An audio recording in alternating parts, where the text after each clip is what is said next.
Hello students, एक बार फिर स्वागत आप सभी का आपके अपने YouTube channel smart study classes पर।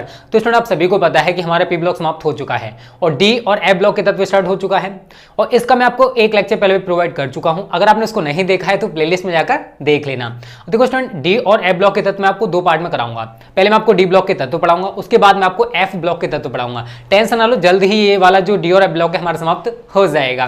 तो स्टूडेंट देखो, आज हम एक बहुत ज्यादा इंपॉर्टेंट टॉपिक पढ़ने वाले हैं, इसलिए वीडियो को लास्ट तक देखना, बिल्कुल भी मिस मत करना। और हाँ, अगर आप हमारे चैनल पर नए हो और चाहते हो बोर्ड परीक्षा में अच्छे मार्क्स लाना तो आज हमारे चैनल को सब्सक्राइब कर लो। ओके, तो स्टूडेंट देखो, डी ब्लॉक के तत्वों के सामान्य लक्षण, ये क्वेश्चन बोर्ड में बहुत बार पूछा गया है और हो सकता है कि इस बार भी पूछा जाए, इसलिए सही तरह समझना। तो स्टूडेंट, मैं इसको आपको 8 पार्ट में, मतलब डी ब्लॉक के तत्वों के सामान्य लक्षण में 8 कराने वाला हूं। पहला है इलेक्ट्रॉनिक विन्यास, परिवर्ती संयोजकता, धात्विक प्रकृति, रंगीन आयन व रंगीन यौगिक बनाने की प्रवृत्ति, आयनों और यौगिकों का अनुचुंबकीय गुण, संकर आयन व संकर यौगिक बनाने की प्रवृत्ति, मिश्र धातु और उत्प्रेरक गुण। सबसे पहले बात करते हैं स्टूडेंट इलेक्ट्रॉनिक विन्यास की। तो देखो, इनके बाह्य कोश का जो इलेक्ट्रॉनिक विन्यास है स्टूडेंट, बाह्य कोश का इलेक्ट्रॉनिक विन्यास NS1 या NS2, NS1 या NS2 तथा इससे पिछले कोश का इलेक्ट्रॉनिक विन्यास N-1S2, N-1P6, N-1D1 से लेकर 10 तक होता है, ठीक है ना, होता है। तो देखो, इनके बाह्य कोश के इलेक्ट्रॉनिक विन्यास की बात करें स्टूडेंट तो वो क्या होगा, NS1 हो सकता है या फिर NS2 हो सकता है। लेकिन इससे पहले का जो कोश होगा उसका इलेक्ट्रॉनिक विन्यास क्या होगा स्टूडेंट, N-1S2, N-1P6, N-1D1 से लेकर 10। अब देखो, मैं यहां पर स्टूडेंट 3D जो श्रेणी है, मैंने आपको बताया था 3D श्रेणी, 4D श्रेणी, 5D श्रेणी, 6D श्रेणी, 4 श्रेणी होती है डी ब्लॉक में। तो आज मैं आपको 3D जो श्रेणी है उसके तत्वों का इलेक्ट्रॉनिक विन्यास बताऊंगा कि किस प्रकार से हम ज्ञात कर सकते हैं। तो देखो, 3D श्रेणी स्टूडेंट स्टार्ट कहां से होती है, स्कैंडियम से।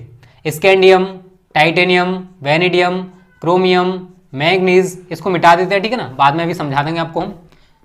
Scandium, titanium, vanadium, chromium, manganese, iron, cobalt, nickel, copper, zinc. 1 2 3 4 5 6 7 8 9 10। आप सभी को पता है कि जितनी भी सीरीज है उनमें 10 एलिमेंट्स उपस्थित हैं। तो जो 3D श्रेणी है उसमें भी 10 एलिमेंट्स को रखा गया है। 21, 22, 23, 24, 25, 26, 27, 28, 29 और 30। क्लियर सभी को? अब देखो, इलेक्ट्रॉनिक विन्यास आप सभी करना जरूर जानते होंगे स्टूडेंट, ठीक है, तो करो। 1s2, 2s2, 2p6, 3s2, 3p6, 4s2, 3p6, 4s2 और 3d1। इसी प्रकार से तो करोगे, जरा काउंट करना। 2 और 2 4 और 6 10 और 2 12 और 6 18 और 2 20 और 1 21 हो गया। बट स्टूडेंट, अगर हम अरेंज करके लिखें तो हमारी बाहरी कोश कौन सी होगी, जो सबसे बड़ी होगी? तो बाहरी सबसे बड़ी कोश कौन सी है? चौथी है। तो मैं इसको क्या लिख सकता हूं, मैं इसको इस प्रकार से लिख दूं, किसी को कोई दिक्कत होगी? 3d1 and 4s2। जो बाहरी कोश हमारी कौन सी है, सबसे बड़ी होगी। लेकिन इससे जो पहली कोश है तीसरी है। यहां से यहां तक पूरी की पूरी कोश है या नहीं है, ऐसे करके कॉमा लगा सकते हो, ठीक है ना, इस तरीके से कॉमा लगा सकते हो। अब यहां पर समझना स्टूडेंट, जो मैंने इसका ये वाला लिखा ना, बाहरी कोश का इलेक्ट्रॉनिक विन्यास क्या है, NS1 या NS2। तो देखो, NS2 हो गया। लेकिन इससे पहली जो कोश है ये वाली, इसका इलेक्ट्रॉनिक विन्यास हमने क्या बोला है, N-1, मतलब यहां N कितना दे रखा आपको, 4। कितना दे रखा है स्टूडेंट, 4। तो यहां पर क्या करना आपको, 4 - 1 S2, कितना आएगा, 3s2। कितना आएगा, 3s2। आगे ये वाला, फिर देखो N-1P6, तो 4 - 1 P6, कितना लिखोगे, 3p6। उसके बाद क्या है, N-1D1 से लेके 10, तो N की जगह कितना लगाओगे, 4 - 1 D1, क्योंकि 1 से लेके 10 तक हो सकता है, तो कितना हो गया, 3D1। तो यही तो हमने बोला था ऊपर कि इनके बाहरी कोष जो होगा उसका इलेक्ट्रॉन विन्यास तो NS1 या NS2 हो सकता है, लेकिन इससे पहली जो कोष होगी उसका इलेक्ट्रॉन विन्यास ये वाला होता है, 1s2, n-1 p6, n-1 d 1 से लेके 10 होता है। सभी को क्लियर है? यहां तक किसी को कोई दिक्कत नहीं होगी। अब देखो आगे आपको क्या करना है स्टूडेंट, सभी का इसी प्रकार से करते चले जाओ। लास्ट इलेक्ट्रॉन हमारा डीप कोर्स में प्रवेश कर रहा है, हमने केवल अरेंज करके लिख दिया है ना, पहले 4s2 आता, उसके बाद 3d आएगा, तो हमने अरेंज करके पहले पहली कक्षा, फिर दूसरी, फिर तीसरी, फिर चौथी, क्योंकि बाहरी कोर्स हमारी बड़ी वाली होगी तो बाहरी कोर्स हमने बाहर दिखा दी है। इसी प्रकार से सभी का कर दो, बस डी में एक एक इलेक्ट्रॉन लास्ट तक बढ़ाते जाना, 1s2, 2s2, 2p6, 3s2, 3p6, अब यहां पर एक बढ़ा दो, 3d2, 4s2, ठीक है। इसी प्रकार से आगे करो, 1s2, 2s2, 2p6, 3s2, 3p6, एक और बढ़ा दो, 3d3, 4s2। इसी प्रकार से अब देखो क्रोमियम और कॉपर, आप सभी को पता होगा ये अपवाद इलेक्ट्रॉनिक विन्यास हैं। क्या है स्टूडेंट? अपवाद इलेक्ट्रॉनिक विन्यास। तो 1s2, 2s2, 2p6, 3s2, 3p6। अब होगा क्या अपवाद की वजह से कि s में से एक इलेक्ट्रॉन स्टूडेंट निकल के यहां पे आ जाता है, तो क्या होगा यहां पर 3d5 हो जाता है और यहां पर आपका 4s1 रह जाएगा। ये अपवाद है, यहां लिख लेना अपवाद इलेक्ट्रॉन विन्यास, ठीक है ना। आपने फर्स्ट ईयर में बताया होगा आपके टीचर ने कि कौन कौन से अपवाद इलेक्ट्रॉन विन्यास होते हैं। सॉरी, तो ये हमारा अपवाद इलेक्ट्रॉनिक विन्यास है। मैग्नीज का करोगे 1s2, 2s2, 2p6, 3s2, 3p6, 3d5 रहेगा यहाँ पर, ठीक है ना, 6 मत कर देना, और यहाँ 4s2 हो जाएगा, ठीक है। इतना सा चेंज करोगे स्टूडेंट, ये अपवाद है, इसी वजह से हमने यहाँ पर 4s1 और यहाँ पर 3d5 किया था। इसी प्रकार से आगे करते चले जाओ, 4s2, 1s2, 2s2, 2p6, 3s2, 3p6, अब यहाँ पर एक बढ़ा दोगे तो 3d6 हो जाएगा, 4s2। फिर आगे करोगे कोबाल्ट का 1s2, 2s2, 2p6, 3s2, 3p6, 3d7, 4s2। आगे करो 1s2, 2s2, 2p6, 3s2, 3p6, 3d8 और 4s2।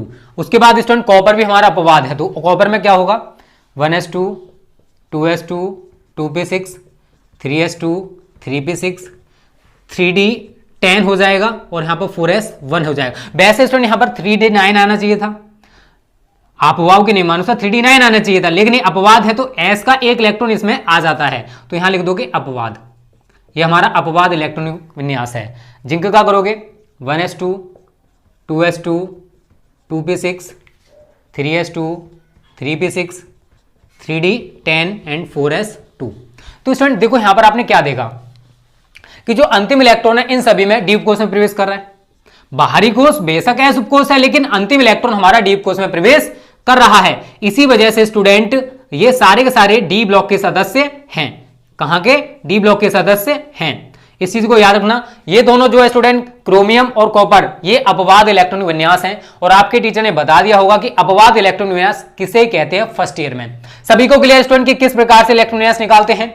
इलेक्ट्रॉनिक विन्यास के आधार पर हम बता सकते हैं कि जो डी ब्लॉक के सदस्य हैं उनके बाह्य कोश का इलेक्ट्रॉनिक विन्यास सभी का ये और ये होता है। ये मैंने 3D श्रेणी दिखाई है, इसी प्रकार से 4D, 5D, 6D किसी भी श्रेणी का इलेक्ट्रॉन विन्यास निकाल सकते हो। सभी को क्लियर है? सेकंड पॉइंट स्टूडेंट, बात करते हैं परिवर्ती संयोजकता की। किसकी? परिवर्ती संयोजकता। तो देखो जो डी ब्लॉक के एलिमेंट्स है स्टूडेंट, ये परिवर्ती, यहां लिख लेना, डी ब्लॉक के सदस्य या डी ब्लॉक के तत्व परिवर्ती संयोजकता प्रदर्शित करते हैं। परिवर्ती का मतलब क्या है? देखो आयरन Fe++ और Fe+++, सेम Cu+ और Cu++। अब यहां पर आप क्या देख रहे हो? आयरन की वैलेंसी यहां पर 2 है, लेकिन यहां पर 3 है, यहां पर कितनी है? कॉपर की 1 है और यहां पर 2 है। तो जो डी ब्लॉक के सदस्य हैं, डी ब्लॉक के एलिमेंट्स हैं, वो परिवर्ती संयोजकता रिप्रेजेंट करते हैं। कायदा क्या कहता है कि एक एलिमेंट की एक ही संयोजकता होनी चाहिए, लेकिन डी ब्लॉक के साथ ऐसा नहीं होता है, ये परिवर्ती संयोजकता रिप्रेजेंट करते हैं। अगर इसके ऊपर 2 वैलेंसी है तो इसको फेरस बोला जाता है, और अगर 3 वैलेंसी है तो इसको फेरिक बोला जाता है। सेम अगर 1 वैलेंसी है कॉपर के ऊपर तो क्यूप्रस बोला जाता है, और 2 है तो इसको क्यूप्रिक बोला जाता है। सभी को क्लियर है? पहला पॉइंट क्लियर हो गया होगा इलेक्ट्रॉन विन्यास कि किस प्रकार से डी ब्लॉक के एलिमेंट्स को एक ही ब्लॉक में रखा गया है। क्लियर है? कोई भी दिक्कत हो कमेंट कर देना। फिर परिवर्ती संयोजकता, तो डी ब्लॉक के जो एलिमेंट्स हैं वो परिवर्ती संयोजकता रिप्रेजेंट करते हैं, मतलब एक तत्व जो है वो एक से ज्यादा संयोजकता रिप्रेजेंट करता है, या आप वेरिएबल वैलेंसी कह सकते हो, ऐसे रिप्रेजेंट करता है। Fe++, Fe3+, Cu+, Cu++, ferrous, ferric, cuprous, cupric. Second point clear है। धात्विक प्रकृति, तो स्टूडेंट जितने भी डी ब्लॉक के तत्व हैं वो सभी धातु हैं, डी ब्लॉक के सभी तत्व धातु हैं, ठीक है, यहां पर ये लिख लेना, चाहे 3D श्रेणी हो चाहे 5D श्रेणी हो, कोई सी श्रेणी हो, सभी तत्व क्या स्टूडेंट धातु हैं। तो तीसरा पॉइंट भी सभी को क्लियर है। 3 पॉइंट्स हमारे क्लियर हो चुके हैं। चौथा पॉइंट स्टूडेंट देखो, रंगीन आयन या व रंगीन यौगिक बनाने की प्रवृत्ति। तो देखो डी ब्लॉक जो है, डी ब्लॉक के जितने भी एलिमेंट्स हैं उनके जो आयन होते हैं या फिर उनके जो यौगिक होते हैं वो डी ब्लॉक जो डी उपकोष है वो अपूर्ण होता है। क्या होता है? डी उपकोष अपूर्ण होता है, इसी वजह से वो रंगीन आयन या रंगीन यौगिक बनाते हैं। याद रखना इस चीज को। यहां पर आप क्या देख रहे हो, सभी में डी में 1 है 2 है, अपूर्ण है सभी में कोष, डी जो है उपकोष जो है स्टूडेंट सभी में अपूर्ण है, इसी वजह से ये रंगीन आयन बनाते हैं और इनके जो यौगिक होते हैं वो भी कलर्ड होते हैं, फिर रंगीन होते हैं। फॉर एग्जाम्पल जो Cu++ है स्टूडेंट, ये ब्लू कलर का होता है। ये कैसा कलर का आयन है? ब्लू, या फिर नीले कलर का, नीले रंग का आयन है ये, ठीक है। तो याद रखना इनके जो आयन होते हैं या फिर यौगिक होते हैं वो कलर्ड होते हैं। क्यों होते हैं? क्योंकि इनका जो डीप कोष है वो अपूर्ण होता है, पूरा भरा हुआ नहीं होता है। चौथा पॉइंट क्लियर हो गया। क्या लिखना है सभी को? यहां पर क्या लिखोगे स्टूडेंट? डी ब्लॉक के जो तत्व हैं उनमें डीप कोष अपूर्ण होने के कारण इनके आयन या फिर इनके यौगिक रंगीन होते हैं, कलर्ड होते हैं। क्लियर है? पांचों पॉइंट है स्टूडेंट, आयनों और यौगिकों का अनुचुंबकीय गुण। तो स्टूडेंट जितने भी डी ब्लॉक के एलिमेंट्स हैं उनके जो आयन होते हैं या फिर उनके जो कंपाउंड्स हैं वो अनुचुंबकीय गुण प्रदर्शित करते हैं। क्यों? क्योंकि उनमें अयुग्मित इलेक्ट्रॉन पाए जाते हैं। क्या पाए जाते हैं? अयुग्मित इलेक्ट्रॉन पाए जाते हैं। अयुग्मित इलेक्ट्रॉनों की वजह से इनके जो आयन हैं वो अनुचुंबकीय होते हैं। अब अयुग्मित इलेक्ट्रॉन का मतलब शायद फर्स्ट में पढ़ा होगा, अगर नहीं पढ़ा तो कोई दिक्कत नहीं। फॉर एग्जाम्पल मैं आपको एक बता देता हूं, Fe की बात करूं मैं, Fe++ है, ठीक है। क्या है? Fe++ है। अगर मैं आपसे कहूं कि इसका इलेक्ट्रॉन विन्यास बताओ और इसमें कितने अयुग्मित इलेक्ट्रॉन हैं ये भी बताओ, तो आप क्या करोगे? सबसे पहले इसका इलेक्ट्रॉन विन्यास कर दोगे, 1s2 2s2 2p6 3s2 3p6 और 3d6, क्योंकि 4s2 गायब हो जाएगा क्योंकि इस पर 2 आयन लगे हुए हैं। अब डी उपकोष, लास्ट वाला कोष कौन सा है? उपकोष कौन सा है? डी है। और डी उपकोष में स्टूडेंट आप सभी ने पढ़ा होगा, शायद 5 कक्षक होते हैं। देखो स्टूडेंट थोड़ा सा बेसिक तो आपको पता होना चाहिए क्योंकि मैं पूरा बेसिक आपको नहीं पढ़ा सकता। 1 2 3 4 5 6, इसमें कितने अनपेयर्ड इलेक्ट्रॉन्स हैं, मतलब किन किन का जोड़ा नहीं बन रहा है? तो 4 है ऐसे हैं जिनका जोड़ा नहीं बन रहा है। तो हम कह सकते हैं कि इसमें अयुग्मित इलेक्ट्रॉन कितने होंगे स्टूडेंट? 4 होंगे। तो अयुग्मित इलेक्ट्रॉन की वजह से ही इनके जो आयन हैं या फिर यौगिक हैं वो अनुचुंबकीय गुण प्रदर्शित करते हैं। इस चीज को याद रखना है स्टूडेंट, ठीक है। अगर आपसे पूछा जाए कि जो डी ब्लॉक एलिमेंट्स हैं वो या फिर आयन है वो अनुचुंबकीय होते हैं, क्यों? तो क्या बोलोगे? क्योंकि इनमें अयुग्मित इलेक्ट्रॉन पाए जाते हैं जिसकी वजह से इनके आयन या यौगिक अनुचुंबकीय होते हैं। क्लियर सभी को? छठा पॉइंट है स्टूडेंट, संकर आयन व संकर यौगिक बनाने की प्रवृत्ति। देखो जितने भी डी ब्लॉक के एलिमेंट्स हैं वो ज्यादातर स्टूडेंट संकर आयन या संकर यौगिक बनाते हैं। जैसे K4FeCN का होल 6, क्या है ये? पोटेशियम फेरोसाइनाइड, K3FeCN का होल 6, CuNH3 का होल 4 SO4। तो बहुत सारे ये जितने भी डी ब्लॉक एलिमेंट्स हैं वो संकर आयन या संकर यौगिक बनाते हैं, ठीक है ना। तो ये भी आप लिख लोगे। मिश्र धातु, देखो स्टूडेंट पीतल है, क्या पीतल क्या है? एक मिश्र धातु है। और ये किस किस का मिश्रण है? Cu और Zn का। कॉपर भी क्या है? डी ब्लॉक एलिमेंट है। Zn भी डी ब्लॉक एलिमेंट है। तो इनमें ज्यादातर जो मेटल्स हैं स्टूडेंट वो मिश्र धातुएं बनाती हैं। क्या बनाती हैं? मिश्र धातुएं बनाती हैं। Cu+Zn, ये हमारा पीतल, क्या है? पीतल। Cu और Zn का जो मिक्सचर है, जो मिश्रण है वो क्या बनाता है? पीतल बनाता है, ठीक है। तो ये मिश्र धातुएं भी बनाती हैं। याद रखना जितने भी डी ब्लॉक एलिमेंट्स हैं वो मिश्र धातुएं भी बनाते हैं। और लास्ट है स्टूडेंट उत्प्रेरक गुण। अब देखो स्टूडेंट बहुत सारी क्रियाओं में जो डी ब्लॉक के एलिमेंट्स हैं, डी ब्लॉक के तत्व या फिर डी ब्लॉक के जो यौगिक हैं वो उत्प्रेरक का कार्य भी करते हैं।